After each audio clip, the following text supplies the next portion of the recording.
Assalamualaikum warahmatullahi wabarakatuh. Selamat pagi anak-anak. Semoga pagi hari ini kita sehat selalu sehingga bisa mengikuti pelajaran dengan baik, mampu memahami materi yang diberikan. Baiklah anak-anak, hari ini kita akan belajar tentang suatu tema, yaitu menjauhi akhlak yang tercela. Kali ini yang kita bahas adalah sifat pemarah, fasik, dan pilih kasih. Tentu ada banyak sekali sifat-sifat yang tercela dalam kehidupan kita, yang kita lakukan dalam kehidupan sehari-hari. Ada bohong, ada khianat, dan sebagainya. Nah, kita mulai dengan yang pertama, yaitu sifat pemarah. Apa sih marah itu?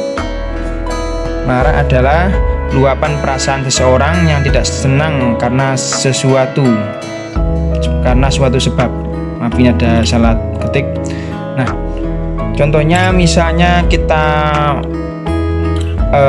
mendengar seseorang yang mengejek kita, maka karena tentu secara umum kita biasanya tidak suka diejek oleh seorang, maka kita kemudian mengeluarkan sikap marah kita dengan ekspresi tertentu atau cara-cara tertentu. Kita kemudian melakukan kemarahan. Ada yang mampu menahan kemarahan dan ada yang tidak mampu menahan kemarahan. Apa saja tanda-tanda marah itu? Yang pertama, secara fisik adalah mengejangnya urat dan otot.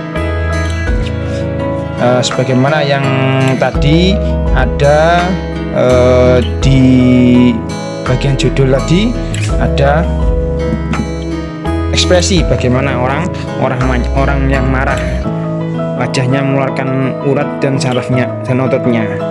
Yang kedua adalah sikap cemberut, wajahnya cemberut dan sulit untuk tersenyum. Yang ketiga adalah suka melakukan permusuhan. Karena dia mengikuti atau menuruti nafsunya untuk marah, maka dia cenderung suka permusuhan. Baik kemudian diekspresikan secara lisan, secara tulisan ataupun lainnya. Yang keempat adalah pembalasan. Di orang yang mudah marah cenderung ketika orang lain melakukan kesalahan sekecil apapun kepadanya, seringkali orang yang memiliki sifat marah yang tinggi, dia akan cenderung ingin membalas perbuatan orang lain kepadanya tersebut meskipun tidak sengaja. Dan yang selanjutnya adalah akibat dari sifat marah. Yang pertama, ada yang bagi sendiri dan ada yang bagi orang lain. Kita mulai bagi diri sendiri. Akibat sifat marah bagi diri sendiri adalah letaknya hubungan. Jadi ketika kita berteman, karena kita mudah marah sehingga kemudian suka bertengkar, akhirnya orang, baik teman, keluarga ataupun lainnya, tidak suka berhubungan dengan kita. Efek terburuk adalah tidak saling menyapa, akhirnya hubungan jadi retak. Kemudian dua adalah dijauhi oleh orang. Wah, males, tarik ngamuan, orang muringan.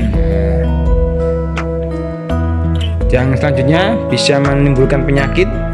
Orang yang mudah marah akan lebih mudah stres, dan stres pikiran akan memudahkan penyakit masuk. Selanjutnya adalah mendapatkan dosa dan sebagainya. Jadi orang yang marah cenderung lebih mudah untuk diajak berbuat dosa. Yang kedua, bagi orang lain akan menjauhi kita. Yang pertama, aku mudah marah, males, gak gembul. Biasanya kadang-kadang muncul seperti itu. Itu berarti akibat dari orang yang suka marah. Kedua adalah munculnya kerusakan. Ya, karena orang lain, karena misalnya suatu omongan yang tidak sengaja, kita kemudian marah dan misalnya kita memukulnya, akhirnya dia sakit, maka itu adalah menunjukkan akibat dari kemarahan, yaitu rusaknya fisik orang yang terkena kemarahan. Selanjutnya adalah hilangnya kedamaian. Orang yang pemarah akan cenderung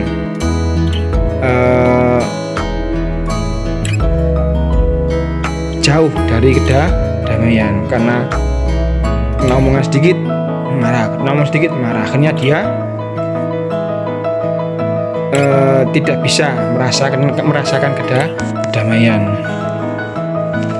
Terus bagaimana cara mencegahnya? Ada banyak cara. Salah satunya adalah satu, merenungkan ayat atau hadis tentang menahan diri dari amanah. Yang kedua adalah menakuti diri sendiri dengan akibat marah di dunia ataupun di akhirat. Misalnya kalau kita marah atau mudah marah akan dijauhi oleh teman. Kalau kita mudah marah akan berdosa dan lain sebagainya. Yang ketiga, membaca ta'awud.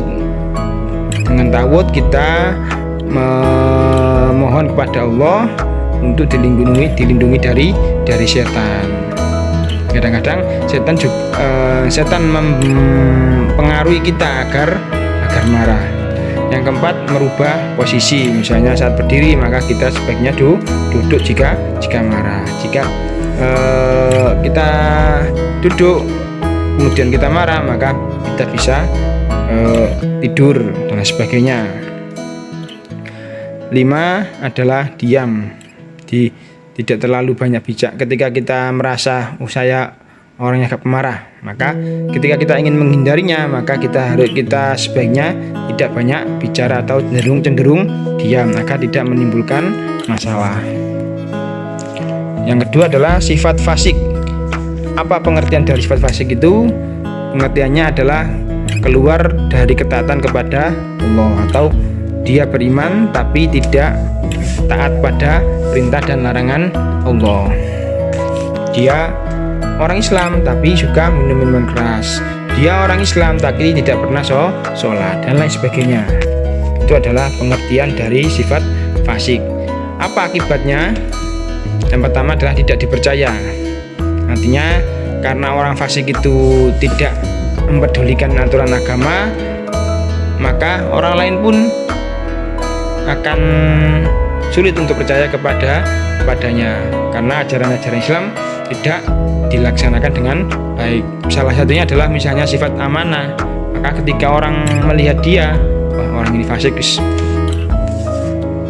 saya nggak akan menitipkan atau saya akan mengamalkan sesuatu kepada dia, karena dia tidak melaksanakan ajaran agamanya yang mengajak kepada akhlak yang mulia. Kedua, tidak mendapatkan hidayah. Dia orang yang mengabaikan ajaran agamanya akan cenderung sulit untuk mendapatkan hidayah. Yang ketiga, mendapatkan siksa Allah. Baik ketika di akhirat nanti, setelah ada timbangan amal, kemudian jika berat amalan jeleknya, ia akan masuk neraka. Salah satunya adalah karena sifat fasik ini. Yang selanjutnya yaitu cara mencegah diri dari sifat fasik. Yang pertama, kembali kepada Al-Quran atau hadis. Banyak Al-Quran atau hadis yang memerintahkan kita untuk melaksanakan ajaran agama, maka kita selayaknya atau sepatutnya melaksanakan perintah agama. Yang kedua, berusaha melaksanakan perintah agama. Jadi segala perintah ataupun larangan yang diberikan oleh Allah harus kita laksanakan dan menjauhi segala larangannya. Yang ketiga, menyadari bahaya fasik. Jadi semakin kita menyadari bahasa fasik, semakin kita menjauhi perbuatan-perbuatan yang tidak baik atau tercela yang tidak sesuai dengan ajaran agamanya. Itu adalah penjelasan tentang sifat fasik. Yang ketiga adalah pilih kasih. Apa sih pilih kasih itu?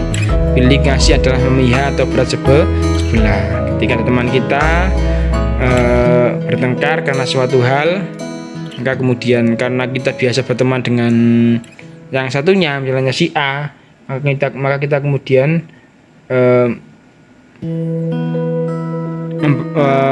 membela si A tersebut. Apa akibat dari sifat pilih kasih tersebut? Yang pertama adalah kecemburuan sosial atau semacamnya, dengki, iri dan sebagainya. Jadi, tadi orang itu dikasih uang sekian 1000 ya, saya cuma dikasih 500 misalnya. Nah, itu akhirnya menimbulkan kecemburuan sosial.